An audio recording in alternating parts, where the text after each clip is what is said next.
அஸ்ஸலாமு அலைக்கும். இன்னைக்கு நம்ம பார்க்க போறது பன்னீர் பட்டர் கிரேவி.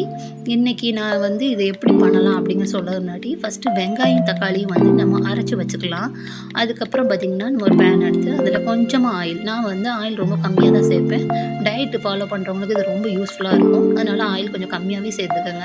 அதுக்கப்புறம் பார்த்தீங்கன்னா, பன்னீர் கட் பண்ணி வச்சிருக்கேன். அத கொஞ்சம் போட்டு ஒரு 1 நிமிஷம் அது அந்த தீயில அந்த எண்ணெயில இருக்கட்டும். நான் எதுக்கு நான் இது பண்றேன் அப்படின்னா, ஃபாஸ்ட்டா பண்ணணும். எங்கேயாவது நீங்க ஃபாஸ்ட்டா சமைக்கணும் அப்படிங்கிறதுக்கு இது ரொம்ப ஸ்பீடான மெத்தடு. இதில நெறைய மெத்தட்ல பண்ணலாம்.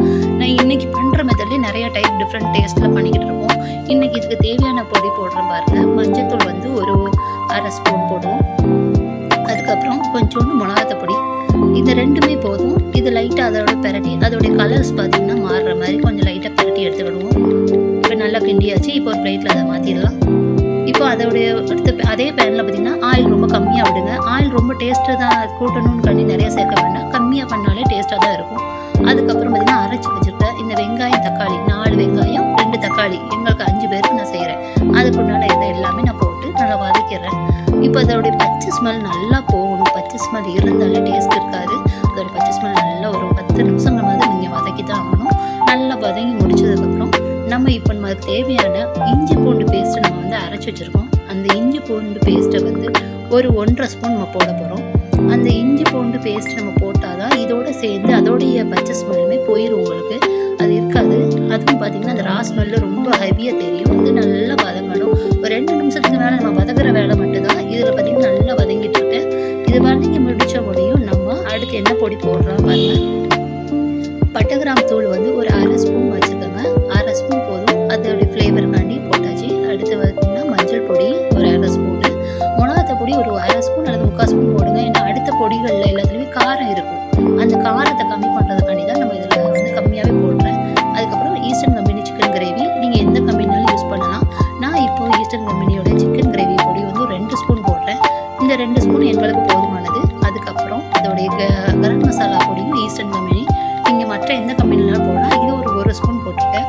இதையும் நல்லா வதங்கி அதோட தண்ணி பார்த்தீங்கன்னா 1 1/2 கிளாஸ் ஊத்தும்போது அதுக்கு அந்த கிரேவி நெறையவே வரும். உங்களுக்கு பாருங்க. அந்த குவான்டிட்டி கூடுதலா வந்துரும். நல்லா இத கிண்டிட்டு அதோடைய ஸ்மெல் எல்லாமே போகணும். நல்லா ஒரு 2 நிமிஷம் 3 நிமிஷம் கிண்டிட்டே இருங்க. அதுக்கப்புறம் பார்த்தீங்கன்னா, நம்மளுக்கு கொஞ்சம் மல்லி, புதினா எல்லாம் கட் பண்ணி வச்சிருக்கேன். அதையும் நம்ம இதில சேர்த்துக்கலாம்.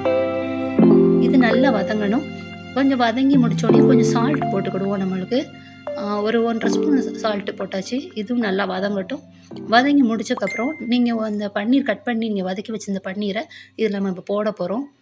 இதையும் போட்டுட்டு, இது ரொம்ப நேரம்லாம் குக் ஆகணும்னு அவசியம் இல்ல. பன்னீர் சீக்கிரமாவே குக் ஆயிரும். அதனால அத நல்லா பெரட்டி விட்டு, அதோடைய ஜூஸ் எல்லாம் அதில இறங்கணும். அது வரைக்கும் கொஞ்சம் அதோடைய இது எல்லாமே பெரட்டி விட்டுருங்க.